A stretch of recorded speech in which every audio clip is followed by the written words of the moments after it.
Welcome back to the second hour of the show with no name for May the 3rd, 2013. I'm Bob Going with Jim Nicosia and Gavin Murdoch. Gavin. Mr. Going.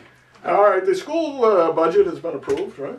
By the board. The board has adopted the budget, yes. Yeah, all right. So that's going on the ballot soon? Yes, yes it is. Yeah. When is that? I believe it's the 20... That's January. Okay, I think it's the 20. I think it's the 20th. Well, it's the 21st. 21st of May. Yeah, 21st of May. Yeah. Now, have the candidates for school board been finalized? They, I heard yesterday I heard, no, there's 5. Yeah, but I heard three turned their petitions in. 5 turned petitions in. The 2 incumbents turned them in. A lady by the name of Hans, who ran last year, and 2 other folks turned in petitions. I don't have their names. I just heard them on the radio real quick. So there'll be 5 people running for 2 seats. Did Crosby turn in? No, he did not. He didn't turn in. Crosby didn't turn in. Neither did Curtis. Curtis did? No, he didn't. He didn't turn in. So, Wow. so we'll see. Really? Yeah. You mean he picked him up and then didn't turn him in? Is that what you're saying? Well, someone picked him up on his behalf? He picked him up on somebody's behalf. Oh, on someone else's behalf. Yeah, Oh, Mr. okay. Goodell. What do the Mariners, the Blue Jays, the White Sox, and the A's all have in common? They've all had Casper Wells in the last 3 weeks. Okay. And where is he now? Wait a minute. I knew the answer to this because the White Sox, right? He's got the White Sox now. He ended up, as of yesterday, is with the White Sox. Yeah. Has he actually played for any of these other teams? Because he was transferred from Oakland to Toronto to Seattle to Toronto to Oakland and now to Chicago. Yeah, he did get an at bat the other night with the White Sox. He was 0 for 1. I don't know. I think he got an at bat with the A's. I don't think he got any with the Blue Jays. No, I'm almost positive. He wasn't there. I mean, he didn't have time to. And Lord knows they've been doing so well. They didn't need him, right? So anyhow, he's with his 4th team this year since the season opened. In a month. He's certainly somebody not local. I think. Well, maybe it was somebody local. Said last night. He's certainly heading for the record of most teams in one season. Yeah. I mean, it's May 3rd, and as of May 1st, he's been with 4 teams. Yeah. So that's what I hope he gets a chance. Yes. I hope he gets a chance to play right, because the first year he came up with Detroit, he came late in the season, and he batted 3-something. He had a bunch of home runs. He started off with that. He did real well.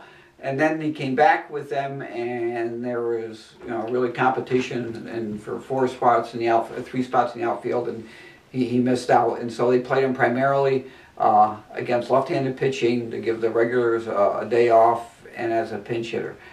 And then he got sent to Seattle and never really had a whole lot of chance with Seattle. He was jerked in and out of the lineup. He replaced Gutierrez, their center fielder, for a while he was hurt, but he never had a chance to get his rhythm again like he did that first year when he came up. Of course, he got hit that 1 year too. Yeah, right? he got crushed in that 1 year, and he had problems with post-concussion syndrome or whatever. He had took a long time to get everything back. But the kid, I saw his stats. He's had 590 at bats. He's hit 40 home runs and driven like 80 runs, or 30 home runs, something like that, and 80 runs. So for a season, those are good stats. But it's just been divvied up. Right. Though his lifetime average. He's a real power hitter. Yeah, he is, and he's fast. He's fast. He's got like a 250 batting average. And he's got a lot of strikeouts. But you look at, we were talking off camera. The strikeouts absolutely do not matter anymore. You got many guys who are over 150 strikeouts a year now, and that's because they're all going for the fences. It's just the way it is today. So wait. Let's reconstitute that discussion because I didn't really get into it. But we started off talking about how. Jim brought up that they're letting strikes go by, and I pointed out that I think the theory, it's a legitimate theory that they're operating under, is because these days, unlike the olden days during the golden age of baseball when we were growing up, they are limiting their pitchers to 100 pitches. 100 pitches. And so there's this deliberate effort in the early innings to knock out the. I know we're going to get into the discussion whether that's right or wrong, but that's I think what they're working on. I think you're right. And they want to get the pitch count up on the starting pitcher so that they can play against the bullpen. Okay, all right. That's the Go. theory. That's a theory, and I think that's really counterproductive for a couple reasons. One, I still play. It's hard to believe I still play ball. Okay, I would like to go up again. I don't care how good he is. I like to see him 2 or 3 times a game.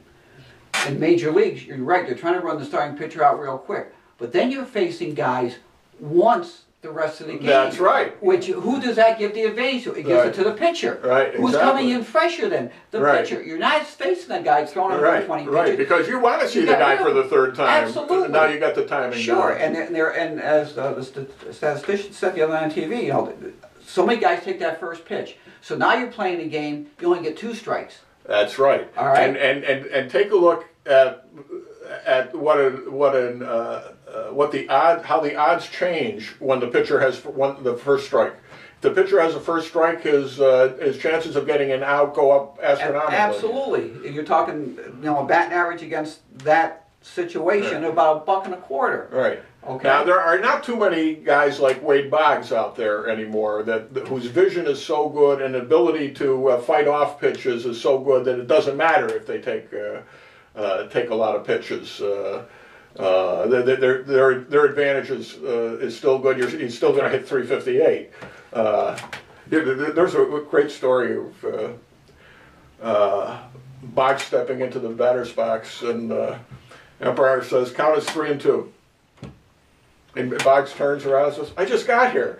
He says, "We're getting there anyway. We might as well just skip ahead." And Manny Ramirez, terrific 2-strike batter. But those guys are rare. As a general proposition, I agree with you. They should be up there hacking, hitting the good pitches. Because that's the bet. And how often when you watch a game, absolutely the best pitch that batter sees is that first pitch that he let go by. Now the guy's doing the nibbling. He's throwing the slider. He's throwing the whole kitchen sink at the guy, and it really puts the batter at a huge disadvantage. Now you said this pitch count thing. It was Sports Century was on last week, and they had Koufax. They did the thing on Koufax. Okay, 1966 is last year in Major League Baseball. He pitches the last game of the season. They're up a dozen or so to nothing, the couple. All right, he pitches the whole game. He throws 201 pitches. Wow. Okay. You got guys who barely throw that many in a whole season now. Right. But he came out of that game with an arm swelled up. But he came out of every game with his arm swelled up. Yeah, but that particular he game, would have ice on it for 3 days until he pitched the next time. Yeah, but it just. And they were doing 3 days rest in those days. Yeah. And in the World Series, he did it on 2 days rest against the Twins and threw a two-hit shutout against Minnesota. But to put yourself in a hole to start with, why say, okay, it's gonna be no balls and 1 strike when you walk up to bat. Why do that to yourself? Jeter, is the one guy that we see quite often on TV. He's up there hacking at that first pitch.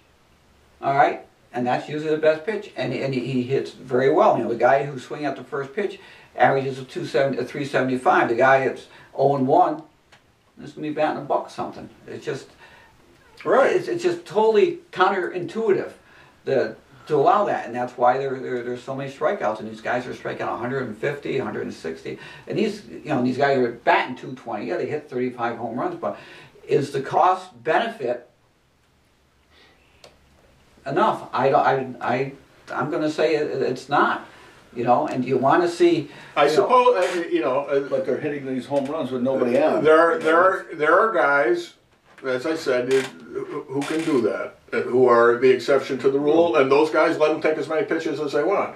But I agree with you. As a general proposition, not good. Not good. Not good at all. So we wish Casper Wells a lot of luck in Chicago, and For however long he's there, Yeah, that's because right. you know the Red Sox did have their eye on him. one pair of socks to another. But he's one of those talented guys that any team can who needs a utility outfielder is going to want him because he can pack a punch and really come in off the bench and give you a good shot.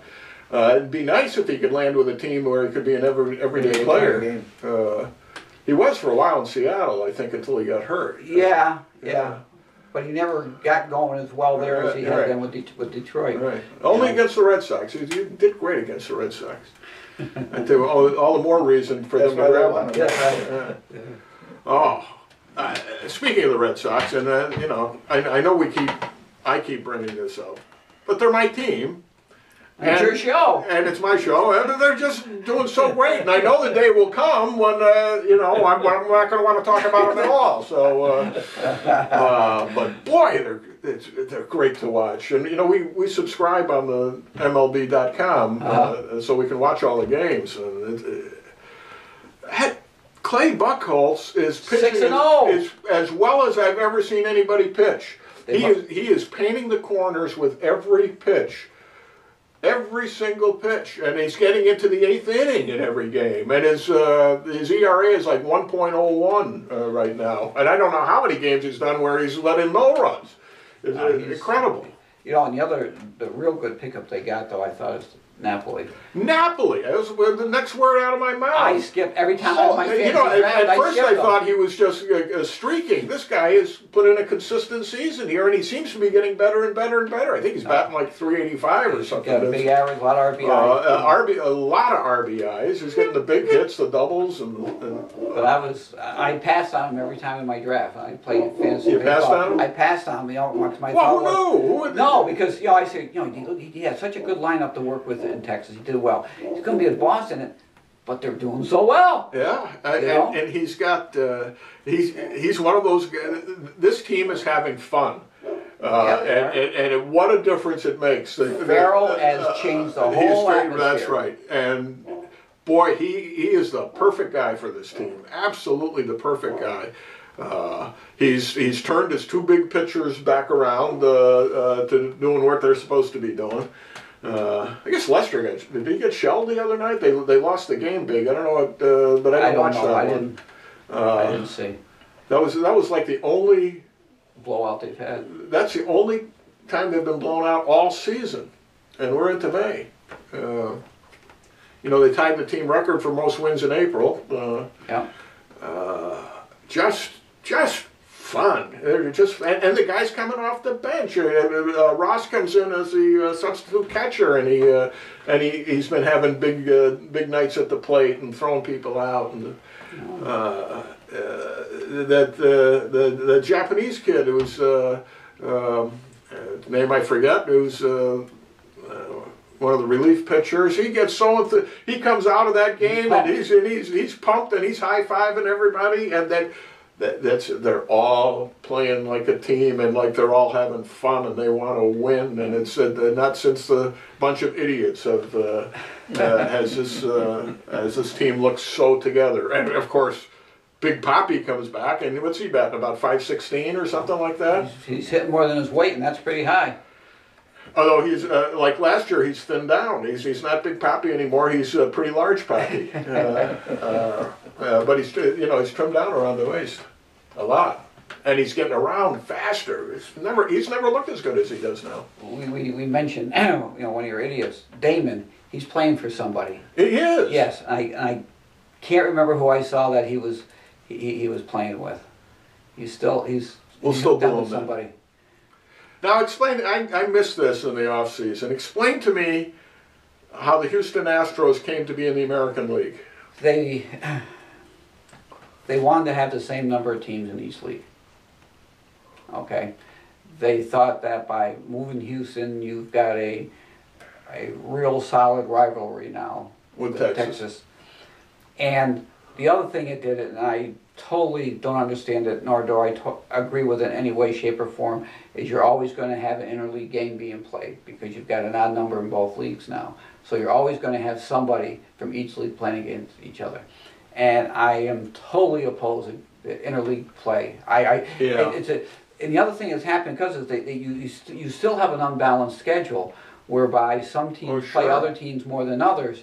So if you happen to be in a division with a bunch of weaker teams, you know, it's just the way it's set now, it doesn't do what you want games and regular season to do. But that's why they did that, because they wanted to have equal numbers. One had 16, one had 14, now there's 15 in each.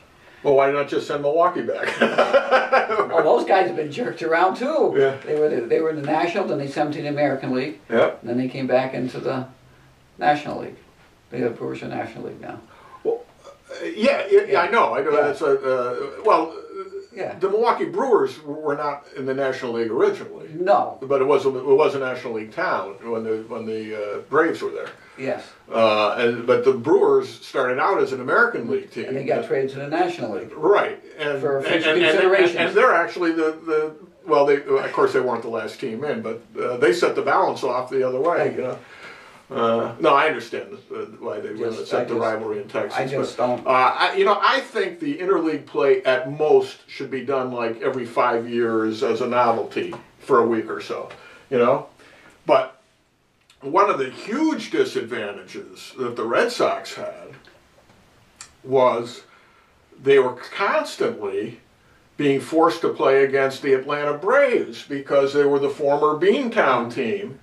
And at a time when the Atlanta Braves were always the Eastern Division champions. So they're playing this, you know, the best of the National League simply because the team historically in the 1940s played in Boston. Yeah. Yeah, and it was every season. And then it was, whereas the Yankees only had to play the Mets.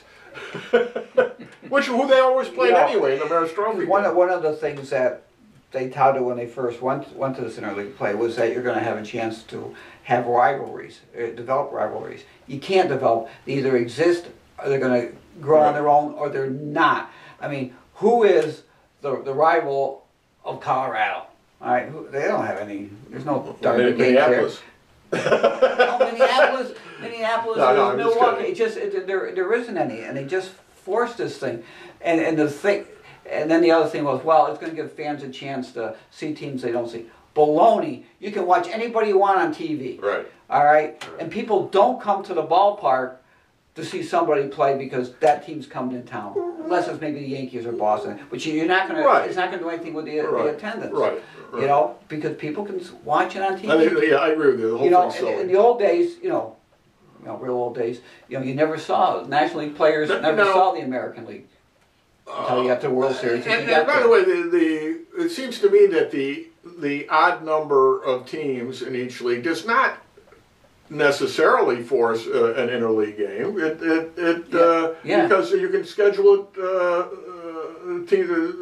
Schedule 7 days off. Well, of course, on the weekends everybody's got to play. Everybody's got to play. Yeah. So there's always going to be an interleague game going on, and that. All right, so just knock a couple of teams out. You know what they ought to do. Then knock out the ones that don't produce. Look at Toronto. Toronto, for example. I'm watching. You know how I feel about that. The baseball fans in Toronto who they're just they don't exist. These games they're playing the Red Sox. 21,000 people in a stadium that seats about 50,000. Okay, I mean, I could have driven up to Toronto last night and got a front row seat in left field, and probably in right field too. Front row seat because they were all empty. Now, come on, right on the field. And those, I think we paid $9 for great seats when we went there. You can't park in Yankee Stadium for $9. Yeah, I know. You can't get across the bridge for $9. It's diluted something that should not have been diluted. And the fact is, the other conundrum is that one league still has a DH, one doesn't. And depending on when we play Boston from the Mets, do we get to use a DH or we don't get to use a DH? Well, I mean, and that's right. And in a sense, I think the National League is almost at a permanent disadvantage in this. That's my theory anyway, because they don't gear their teams around having a designated They don't hitter. build their rosters around having. You know, well, yeah, okay, so their pitchers are used to batting. Yeah, okay, so you get that little bit of an edge there, but come on, it's so insignificant. They bat less than 100 anyhow. They bat runs, right? They bat about 100 anyhow. You know. So, you know, it's. And you have to pitch. You can pitch differently in the National League because you're not pitching against 9 batters. You're pitching against 8 batters. American League, you got to get through. Right, and your whole theory of governance, when you put in a pinch hitter for the pitcher, it's. I don't like change. I like the way the way it was. You know, if you want to play this kind of game under these rules, they should do it just like they do in England and soccer or football there. The bottom 3 teams get shipped down to the minor leagues. You bring up the best minor league teams because at the end of the season, is that right? Oh yeah, you get relegated. Bottom 3 teams get relegated, and the top 3 teams in the lower league get brought up. So those games that bottom league teams are playing the last month and a half of the season, they mean something. In baseball, it don't mean anything anymore. You see, all of a sudden you see, come middle of August, you got guys who are putting it in neutral because they can't go up, they can't go down, and you know they're only playing for a contract if they're out of contract. You know, which is and they all become exhibition games. They all become exhibition games. It just like the Red Sox all last season.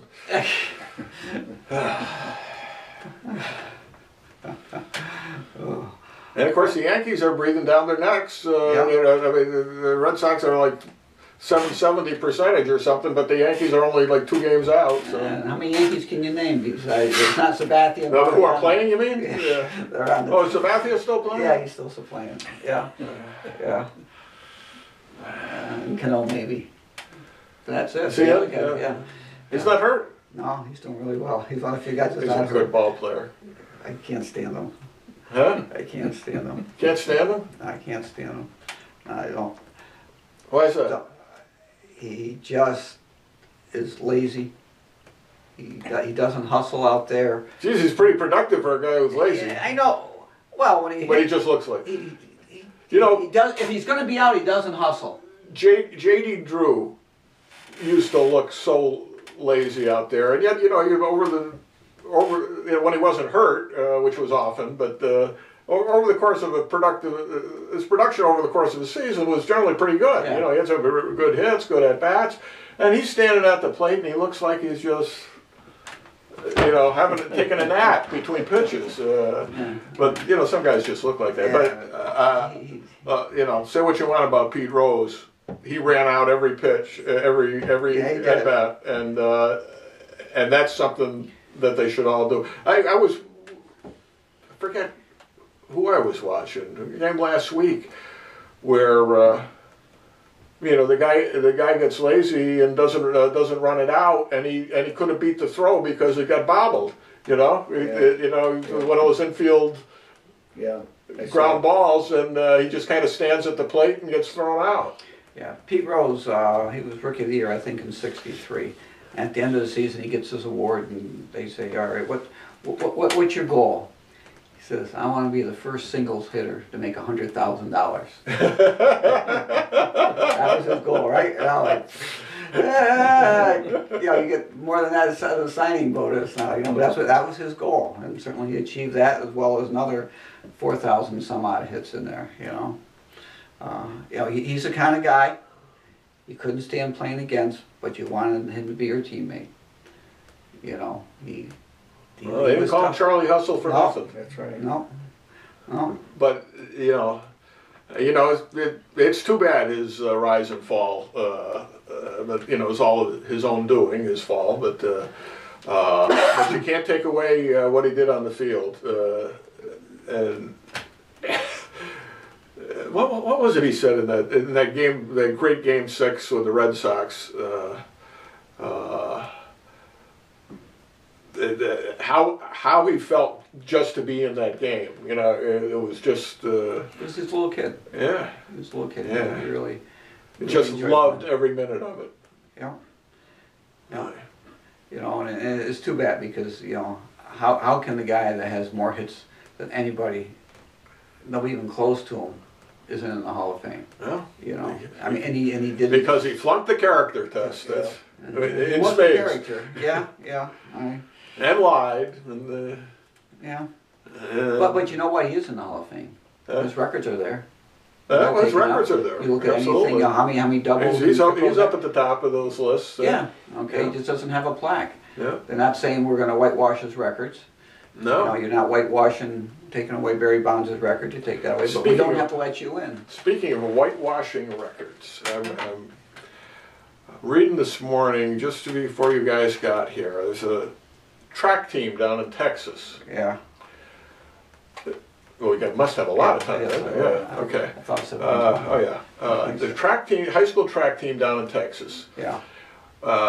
wins a meet, enabling them to go into the state championship series. One of the kids who crosses the finish line first raises his eyes to heaven and goes like this. We got disqualified. They disqualified the team.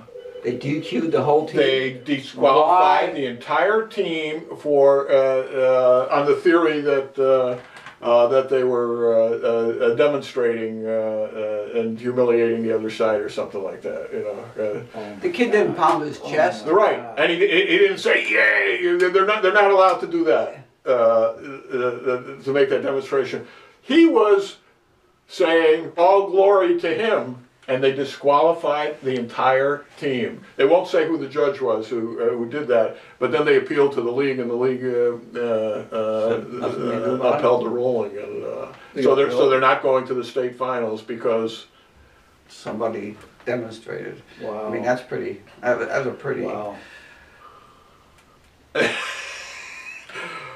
There's a judge with something up his rear end, I'll tell you. You know, and it's funny you say in Texas too, because Texas Yeah, right. That's the last place you'd expect that, Yeah. except it was a college.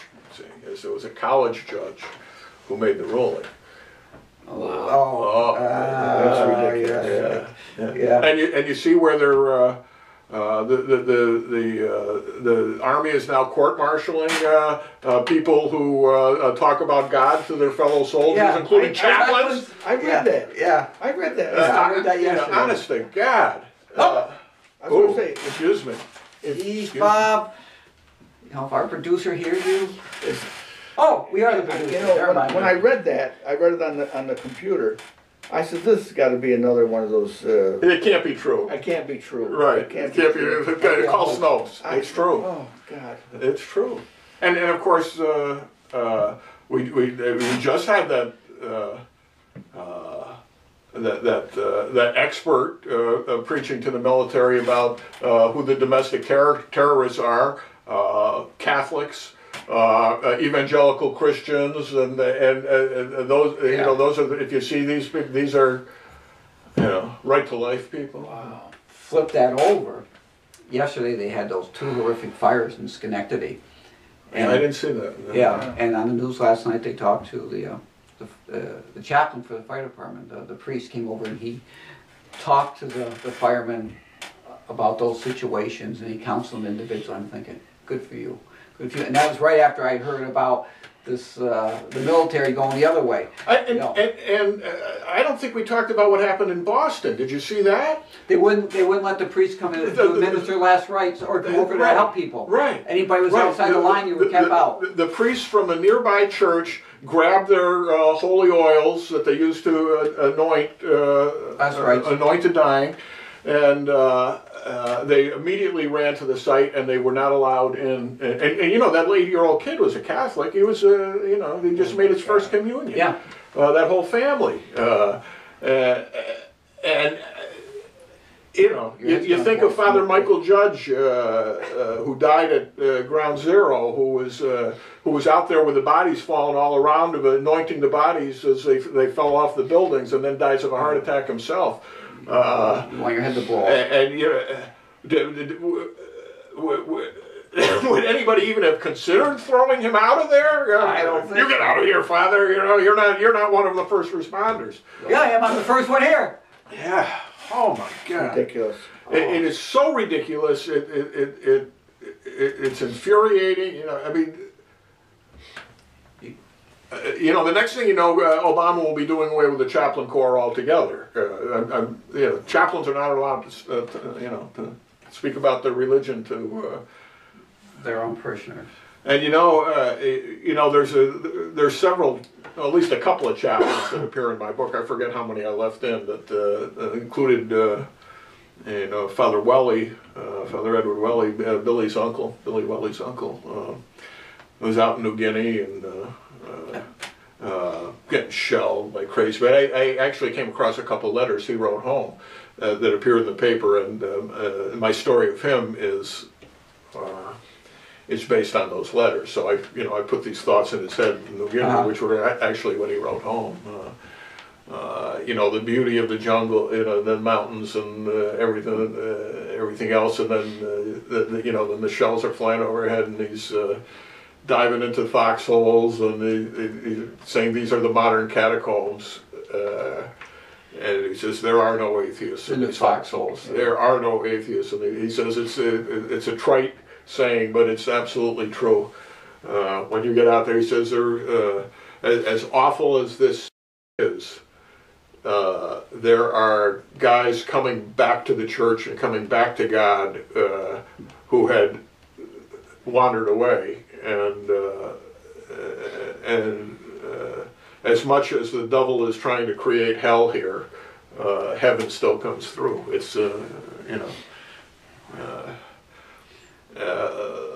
Louis Harrower, Jr., I think, saying the same thing in a foxhole in France, making sure his mother knows. He says, I don't know a person who came ashore here on D-Day who didn't thank God they're alive today. But you know, times have changed. I saw today somebody come across a soldier's Bible from World War II that had a foreword from Franklin Roosevelt on the importance of the Bible and all this. And of course Roosevelt had the famous prayer on D-Day that he wanted everybody to be saying. You losing your... Yeah, I lost it. There you go.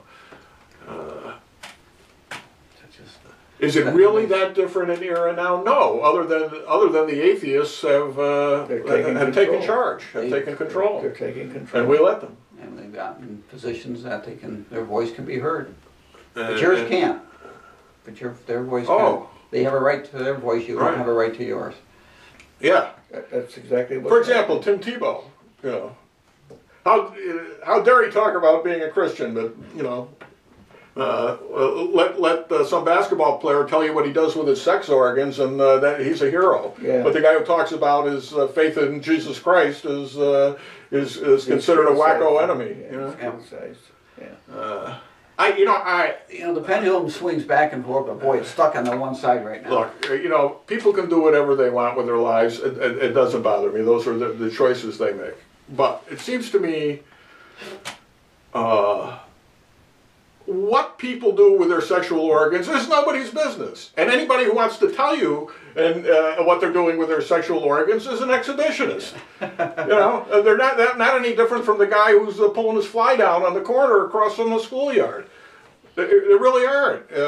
You know, I understand it's a different thing, but they're still being exhibitionists. And what would possess somebody to do that? This is who I am. What I do with my organs is who I am. Come on. Now, if he doesn't get picked up by a team, he'll say it's because of his that's what'll happen. He's playing. Yeah. Apparently, he came as the basketball player. Yeah. Sure he is. Isn't he playing with? No. But he's out of contract end of the season. He's out of contract. He is out of contract. Yeah. Oh. Yeah. Oh, I didn't realize that. So if he doesn't see how much I paid attention to if they don't sign a contract, then he'll say it's a harassment and. Apparently, his living girlfriend of 8 years was surprised by this news. Yeah. They interviewed her on TV. Well, they were getting married. Yeah, They were they had it all, engaged. she had a dress. Yeah, she bought a dress. She said, I still got the dress.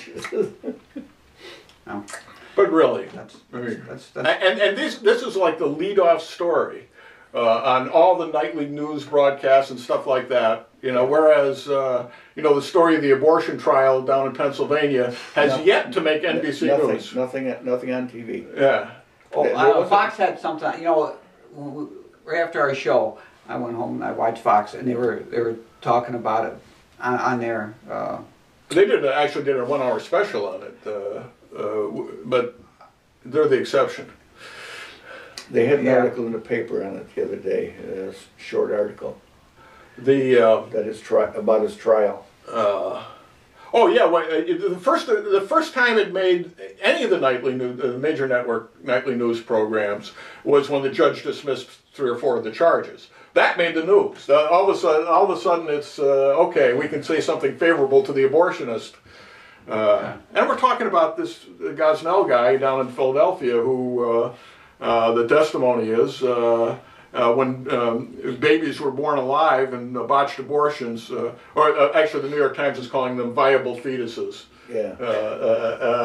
How can it be a viable fetus when they're born and they're You're no moving? you're no longer a fetus. Yeah, right. And so what he would routinely do is snip the Spinal cords. and kill them, and you know, guaranteed. You know, you're guaranteed a dead child if you come in for an abortion at his abortuary, or I'm sorry, reproductive rights hostile, or whatever they're calling them these days. And the testimony is just so horrific. You think you're reading something out of a Nazi journal from 1939. And there are people who are, never mind the issue of whether he's guilty or not guilty of the particular charges, they're defending the practice. You know, and I guess the jury's still out, but there were like 240 charges or something they're dealing with, but if you read the grand jury report, it's Terrible. it is just so horrific.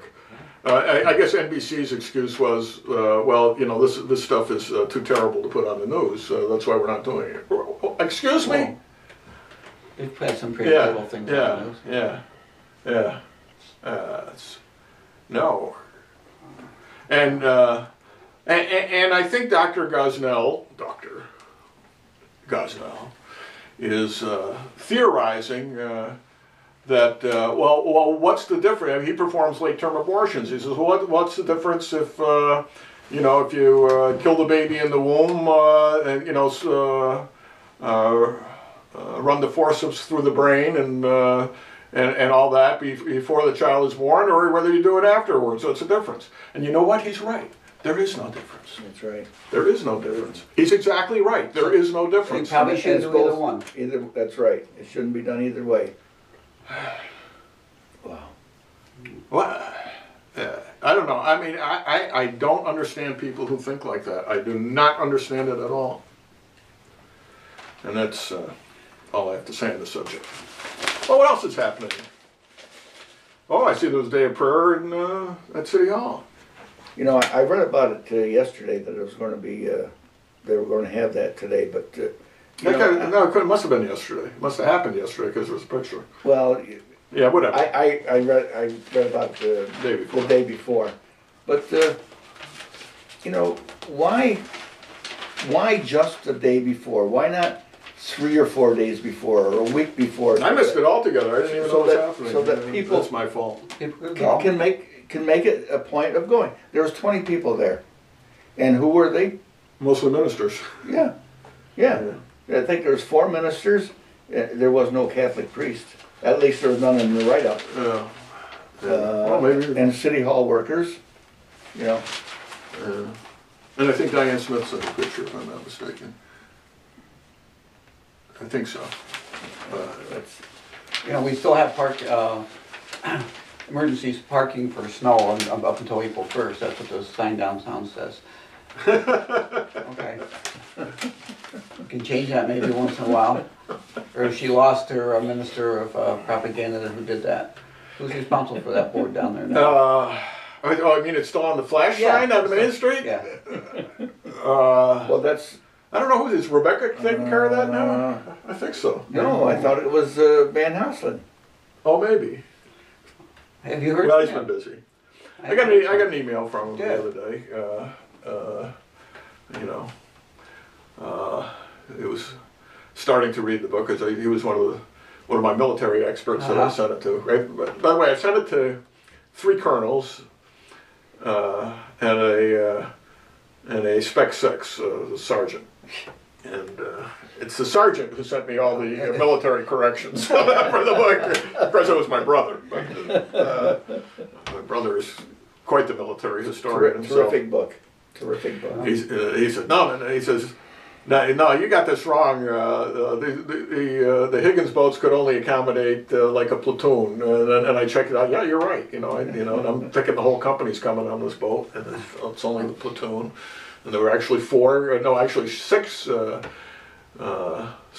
Higgins boats in Richard Dantini's first wave on D-Day. So really? from his company. Yeah. But Dantini is in that. I mean that group was made famous because they were the first ones and they got annihilated. Every member of the officer corps of that company was dead in the first 10 minutes. Or out of service, dead or seriously wounded in the first 10 minutes after landing. Oh, I didn't know that. And nearly all the non-coms. And so the privates were on their own. They had to figure their own way to get to the beach and figure out what to do when they got there. Richard was the 3rd one off of his boat, and the first one was the lieutenant, and he got it right in the head before he as soon as the ramp went down, he got it. And of course, Rich was hit like 4 times or 5 times. Goes to help one of his buddies, and who's already got a medic attending him, and the medic and the buddy are just ripped apart by machine gun fire, and he's 18 years old. 18! 18. Grow up quick when you're 18, don't you?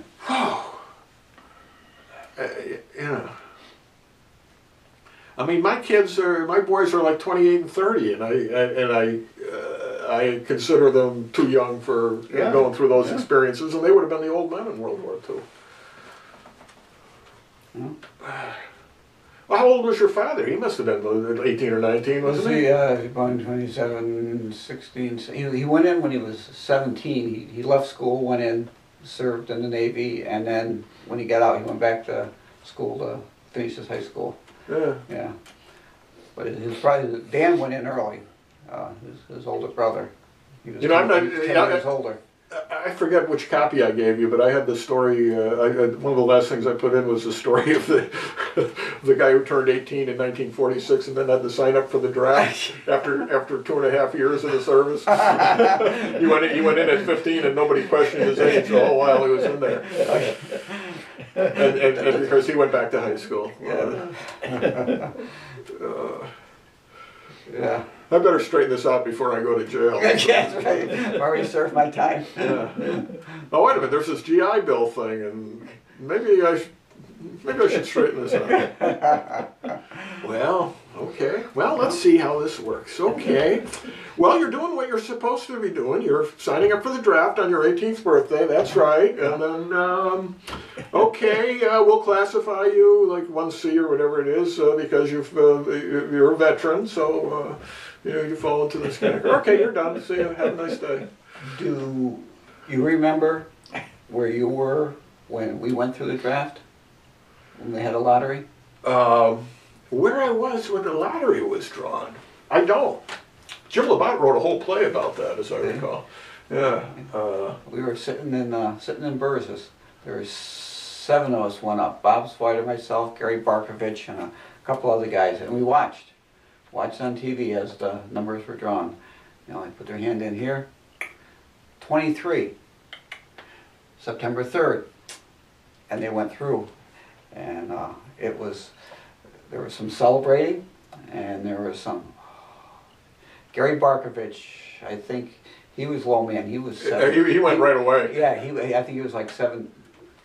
His place in the lottery was 17th. I think he went in with my brother, as I recall, or else he came home. Maybe he came home with my brother for the. I think that's what it was when they brought the guys home from Vietnam for Christmas. I think he came home then. Yeah, he was the first one, and then I had 352.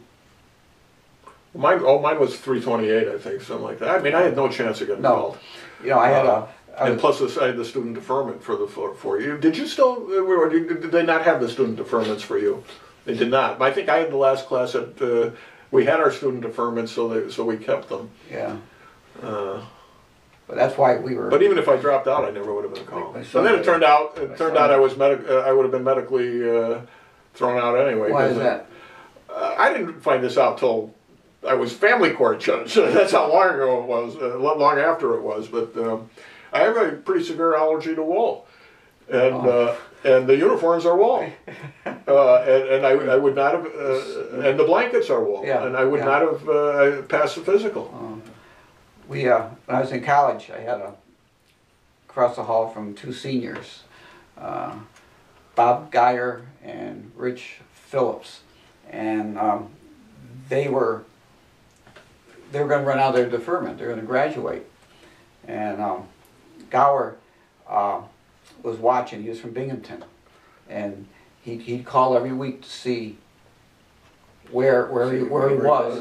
Okay, and I think he was like, because each board had a certain number of individuals that they had to bring in, and he was like 19th in line, and they got up to about 15th in April, and he says, I don't, because they were drafting.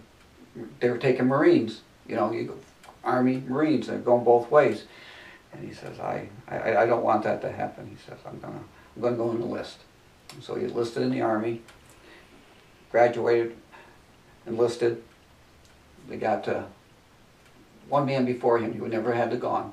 Okay? But he spent his whole tour as a trombone player in the military band. He's stationed in Washington, D.C. He was a musician, and that's what he got in the work. But he would never had to go because they were done when they got to the guy before him. But that was a scary time for us back then, because and it was probably scary. Certainly, I don't think it was as scary for us as it was for the guys in World War II. But because we were conditioned to a different type of uncertainty, it really Well, of course, in World War II, everybody went. If you were medically capable, you went, and that was it. When we were talking 69, 70, 71, there was such a brouhaha and such a the clamor campuses were getting shut down. Yeah. You missed the worst of that. My freshman year was the worst of it. See, I was the year after. Kent State was my freshman year. 69. By the time I was a senior, the war ended in January of my senior year, and they stopped drafting at that point altogether. I mean, by that time they were only taking up to 19 or 20 or something like that. And then the draft was abolished altogether about 2 weeks after I graduated. The opportunity never arose. Yeah, my oldest son was, I think he had a low number, pretty low number. I think he was 23 or something. And he never got called. Do you remember where our draft board was? Oh yeah, it was in the Indian Museum. Yep. Yep. What is now the noteworthy / Walter Elwood Indian Museum. Yep. Yeah. I got my draft cards someplace home. I got mine. Oh, what was her? Catherine Strobel? Strobeck. Strobel? Strobeck, because she was the city historian. Was the one who was in charge of the draft office? I thought it was her. Oh, maybe it was her. I thought it was her. Yeah, it could be.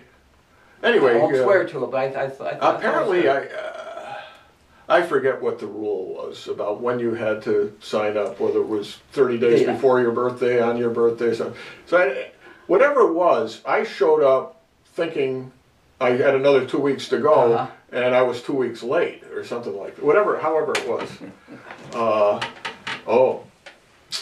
I'm not sure we can do anything. I don't know. I don't see how we can give you your student deferment. You're going to be 1A. And I think that was before the lottery, because Nixon put the lottery in. Yeah, I guess that must have happened. Were you still in high school when that? When we did, yeah, it was my But it was senior like year. the end of your Yeah, senior it year. was February or March. Yeah. Right, so- I knew I was 18 so because they that's didn't- why we were in Burzes. You Right, couldn't go so- to Burzes if you were more than 18. Yeah, right. Drinking age was 18, couldn't go Right. before then, so. No, I thought you stopped going when you turned 18. That's the first time I ever got proofed was I was 18. But yeah, it was a very, very scary time because if you know, Well, you're 18 years old. What the? see, You know, yeah. what the hell do you know when you're 18 And or 17? it just became the TV war. You know, Right. you saw it every night. You had the Right. body counts, Right. the MIA counts. And they were a lot in those days. That's when they were losing 500 something guys a week getting Yeah. killed. Yeah, and just, but you know, whatever happened was going to happen. You know. And then, Now, what's going to happen? You know, they've been kicking around for a while to reinstitute the draft stuff. You're going to draft women too now, right? what's that? You're going to draft women now Yes. too. Yeah. Well, if it comes back, I think You'd have to. that would have to happen, wouldn't it? Yeah. No, hopefully it'll never happen. As Clint Eastwood said, it's a pretty high price to pay just to be stylish.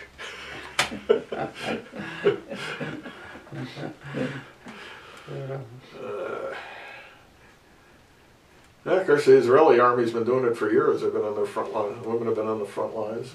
Yeah, one way or another. Yeah.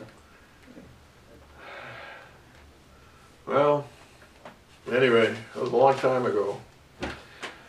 And really, I mean, you and I were at the tail end of the Vietnam War, Yeah. really. By the time we were old enough to go, it was virtually over. My brother had, it was in that first draft lottery. It must have included like 3 or 4 years worth, as I recall. And he had a low number, meaning high probability of being called. And, Right. He actually dropped out of college and volunteered for the draft. And you read his letters. You certainly don't see him as being gung ho. I love the South Vietnamese, and we'll do everything. He just saw it as his duty. Yeah. I'm a citizen of the United States, and it may be the crummiest war we ever fought, but my father did it, my grandfather did it, and it's my turn. Yeah. He was under no illusions, and then you see that a lot in the letters, from home. This guy's not even sure exactly what they're fighting for, but they're doing their duty, and they're going in, and that's it. Now, we got Memorial Day coming up, and if anybody knows anybody who served, who should be nominated for the Amsterdam Service Medal, you can get in touch with Rob Van Hasselen or Dave Gamula. I told my wife to pick up an application for my mother-in-law. Good. Yeah. Good. Good. Yeah. She's 92 and one of the first waves one of the first waves. Period. The first wave. Period. First female commander of Post 39 of the American Legion. Bergen Post. Not the auxiliary, No. the veterans. Yeah, right. She was a veteran. She said, I'm not auxiliary, I'm a veteran. That's right. I did not do a chapter in this book on the women in World War II, other than the chapter on Gertrude Legendre, which is a whole other story. And at 376 pages, I just had to stop. But I think in another year or so, I'll have enough material for another book. If anybody buys this one, I sold my first book this morning. Your wife got up early. No. An old friend from Amsterdam. Forget where she lives now, but she's been looking forward to it. And I don't know if she bought the Amazon book or the or right from the publisher, because the Amazon didn't come up. I think she bought it first before the Amazon went up. And it hasn't registered yet as my getting credit for it. That probably won't be till tomorrow. So. But I take her on her word that she ordered it. Oh, I saw. I think she was on Facebook, right? Yeah. She said, Yeah, I I saw that, morning. yeah. Yeah. Oh, good. This is so exciting. So exciting. Of course, this was the subject of the first hour, but if I can't help, if I can't talk about my own book on my own show, then what kind of a podcast is it? That's right. And the name of the book is Where Do We Find Such Men by Robert N. Going. And it's about? It's about Amsterdam and World War II, both home and abroad. There are women in there then. Huh? There are women in there. About home and abroad. And abroad. And it's about at home and abroad. Gertrude Sanford Legendre. See, there you go. Well, wait a minute. The title of your book is Where Do We Find Such Men? Let me tell you, she had bigger ones than any man in the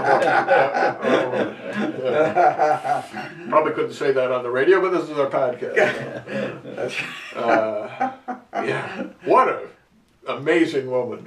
What an amazing woman. Yeah. From Amsterdam. We were talking. You were talking. Probably was it on the first hour about the German officers being wined and dined when they became prisoners of war in England, and she was and one of the first questions when Gertrude Sanford Legendre is being interrogated, one of the first questions I said to her, "Are you afraid?" And she says, "Why should I be afraid? I understand the Germans treat their prisoners as well as we treat the German prisoners." But ain't no intimidating that woman. Oh my God. Look forward to getting I mean, imagine being so incredibly wealthy that your house guests are the Duke and Duchess of Windsor, and your brother's on the cover of Time magazine as one of the playboys of the Western world. And in fact, he was a lover of Lady Edwina Mountbatten during the 20s, notoriously. And Mary, all this stuff, and yet, when she's taken prisoner by the Germans, she's as spunky as, yeah. Of course I know General Patton personally, and Ambassador Winant, and Allen Dulles. They named an airport after him, didn't they? They named an airport after him, didn't they? No, that was named after John Foster, wasn't it? Oh, John Foster. You're correct. I'm not sure. I think so. Yeah, that might be right. Now, what's Montgomery County's connection with John Foster Dulles? Yeah, you got me there.